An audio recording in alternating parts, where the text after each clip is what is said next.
Last week আমি আমার 2 বছরের মেয়েকে নিয়ে মিলিটারি মিউজিয়ামে গিয়েছিলাম। এটা ওর জন্য শুধু হয়তো একটা ঘোরা, কিন্তু এটা আমার কাছে ওর জন্য বড় হওয়ার ছোট ছোট ধাপ।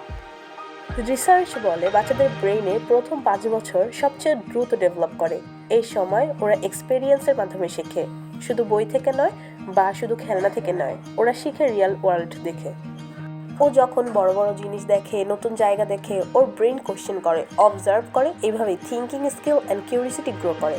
ফ্যামিলি টাইম মানে শুধু আউটিং না, এটা অ্যাকচুয়ালি বেবি ব্রেন ডেভেলপের জন্য অনেক বেশি জরুরি একটা বিষয়।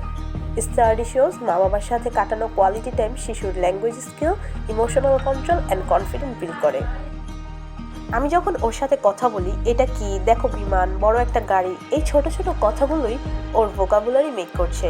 আর সবচেয়ে গুরুত্বপূর্ণ বিষয় হলো আমি ওর পাশে আছি। এই ফিলিংসটা ওর ভিতর সিকিউরিটি দেয়। সিকিউর চাইল্ড মানে কনফিডেন্ট লার্নার।